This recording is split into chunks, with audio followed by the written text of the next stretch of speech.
बीड जिल्हा कारागृह अधीक्षकांकडून कैद्यांचे धर्मांतर केले जाण्याचा खरं तर आरोप आता पाहायला मिळतोय। आमदार गोपीचंद पडळकरांनी हा आरोप केला।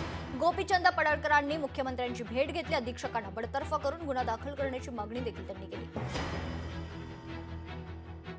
जे बीडचे तुरुंग अधिकारी आहेत पेट्रस जोसेफ गायकवाड हे तिथं धर्मांतरणाचं काम करतायत। तिथं छत्रपती शिवाजी महाराजांची मूर्ती होती, तुकाराम महाराजांनी छत्रपती शिवाजी महाराजांची मूर्ती या तुरुंग अधिकाऱ्यांनी काढून टाकलेली आहे। गणपतीची एक मूर्ती होती ती काढून टाकलेली आहे। महामानव विश्वरत्न डॉक्टर बाबासाहेब आंबेडकर साहेबांचा फोटो आणि महात्मा गांधींचा फोटो तो काढून त्यांनी ज्या खोलीमध्ये कचरा टाकला जातो त्या खोलीमध्ये नेऊन टाकलेला आहे। माननीय मुख्यमंत्री महोदयांच्याकडे मी मागणी केलेली आहे की या सगळ्या प्रकरणाची चौकशी करून या तुरुंग अधिकाऱ्याला बडतर्फ करावं, त्याच्यावरती गुन्हा दाखल करावा, अशा पद्धतीचं पत्र मी माननीय मुख्यमंत्री महोदयांना दिलंय।